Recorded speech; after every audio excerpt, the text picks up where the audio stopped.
देखिए, ये बात साफ है कि हमारे पास अब इसके अलावा कोई रास्ता नहीं रहा है और डेमोक्रेसी के अंदर यही एक रास्ता है। और हमारे सामने अभी एक मिसाल मौजूद है कि किस तरह हमारे किसान भाइयों ने 1 साल तक दिल्ली के बॉर्डर पर धरना दिया था और हुकूमत को मजबूर होकर वो तीनों फार्मूलाज वापस लेने पड़े थे। उस वक्त भी हुकूमत ने यही बात कही थी कि ये किसानों के हित में है ये कानून, लेकिन किसान जब पूरे किसान ये कह रहे थे कि हमारे हित में नहीं है और हम वापस चाहते हैं, वापस लेना पड़ा। तो मुसलमानों के लिए भी इसके अलावा कोई और रास्ता बाकी नहीं रहा है। हमने ये बात तय की, कल भी डिक्लेयर किया था वहाँ प्रेस कॉन्फ्रेंस में कि हम एक देशव्यापी अभियान छेड़े। धार्मिक मसला बहुत सेंसिटिव मसला होता है। आप मुझे लिंचिंग के वाकयात हुए, कोई बहुत बड़ी अशांति नहीं पैदा हुई, लोगों के डिमोलिशन हुए, थोड़ी बहुत अशांति पैदा हुई। लेकिन अगर आप आके जामा मस्जिद को गिरा दे नौजुबिल्ला, तो क्या होने वाला है, क्या होगा, आप समझ लगा सकते हैं इस बात का।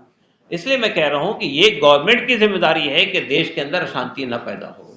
पब्लिक की जिम्मेदारी नहीं है, ये गवर्नमेंट की जिम्मेदारी है। जंतर मंतर की कैपेसिटी बहुत कम है, आप जिस हिसाब से कंप्लेन चला रहे हैं लाखों लोग आए, तो कैसे आप अकोमोडेट करेंगे उसके लिए?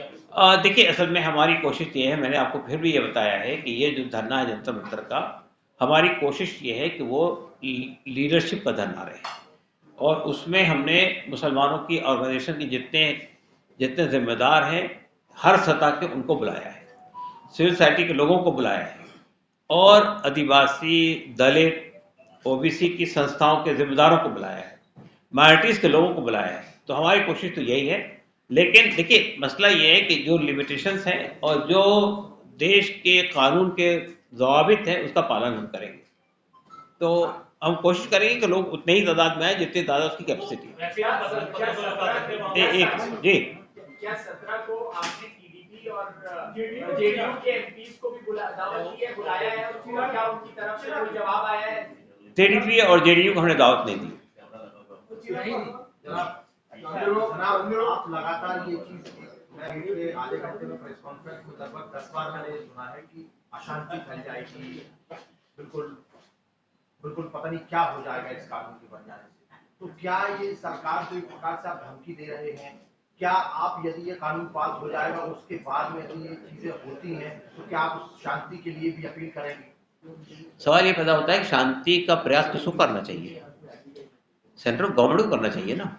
आवाम से अपील करें आप शांति पैदा करने की और अशांति आप पैदा करेंगे। तो हमारा कहना ही है, देखिए बात साफ समझने की कोशिश कीजिए, अशांति क्यों पैदा होगी? आप जाइए, आपने संभल के अंदर एक वाक़या किया, अशांति पैदा हुई नहीं हुई? आप इसी तरह अगर दूसरे शहरों में भी करने लगेंगे तो क्या होने वाला है? अब मस्जिद, देखिए मुसलमानों के लिए धार्मिक मसला है और धार्मिक मसला बहुत सेंसिटिव मसला होता है।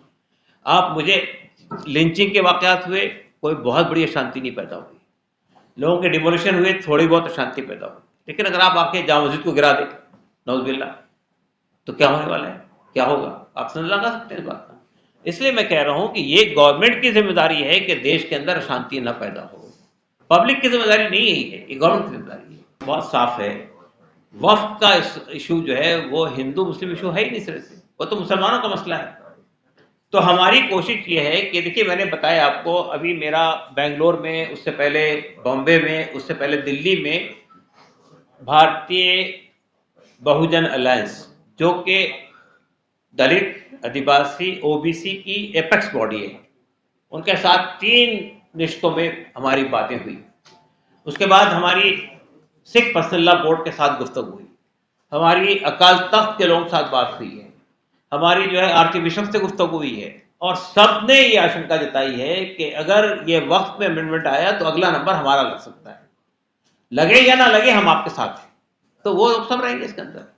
और मैंने बताया सिविल सोसाइटी के लोग रहेंगे, सिविल सोसाइटी में सब लोग शामिल हैं, हिंदू है, मुसलमान है, सिख है, ईसाई है।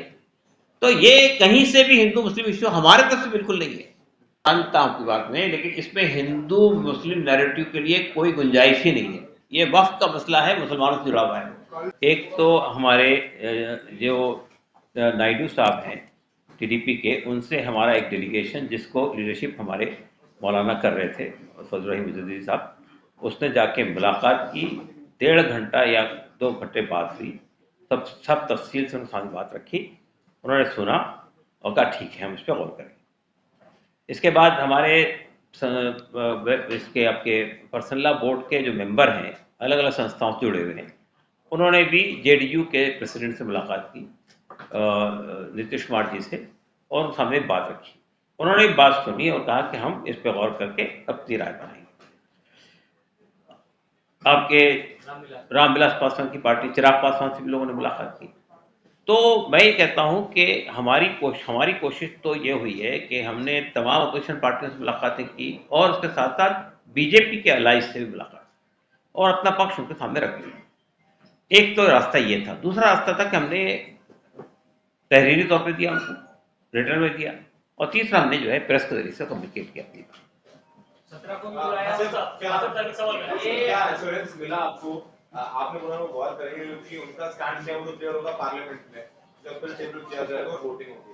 तो क्या एश्योरेंस दिया उन्होंने कि वो क्या करेंगे? क्योंकि जेपीसी की बात को लेकर के तो सब लोग एक मत थे कि तो जेपीसी पर भेज दिया जाए, लेकिन टीडीपी और नीतीश कुमार के बिना, जेडीयू के बिना ये पॉसिबल नहीं है कि पास हो जाएगा। तो क्लैरिटी दी उन्होंने कि वो क्या करेंगे? कोई क्लैरिटी नहीं दी उन्होंने।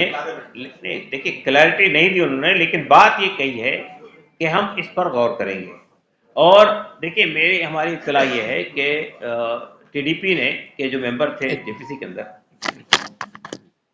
देखिए ये दोनों पार्टियां, टीडीपी हो, तेलुगुदेशम अपना चंद्रबाबू नायडू की पार्टी हो, नीतीश कुमार जी की पार्टी हो, ये दोनों लीडरान के बारे में हमारा तस्वुर ये है, ये अकलियतों की बहबूद फलाह चाहते हैं।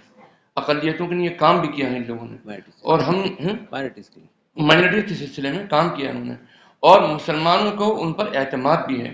और इसी उम्मीद में हमने उनके दरवाजे पर जाकर अपनी डिमांड रखी है, और इस उम्मीद से रखी है कि वो हमारी इन बातों को समझेंगे। और अभी भी हमने एक राउंड मुलाकात का हो चुका है, दूसरे राउंड की मुलाकात की हम उम्मीद करते हैं। हमने ऑलरेडी अपना लेटर अपने ज़राए से भिजवा दिया उन तक। अब हमको दोबारा अगर वो मुलाकात करने के लिए बुलाएंगे, हम तैयार हैं, हम ज़रूर मुलाकात करेंगे। और ज़्यादा डिटेल में हम 1.5 घंटे मीटिंग की, हम 3 घंटे में मीटिंग करने को तैयार हैं, अलग अलग ग्रुप के साथ मीटिंग करने को तैयार हैं। और हम ये समझते हैं कि अगर वो लोग इस बात के लिए समझ गए और राज़ी हो गए, तो फिर ये हुकूमत इस बात को मानने पर मजबूर हो जाएगी कि हमारी डिमांड क्या है। लेकिन अगर उन्होंने हमको सपोर्ट नहीं किया, तो हमारे लिए फिर इस सिलसिले में सोचने का मतलब होगा हमें क्या मौके इख्तियार करना चाहिए।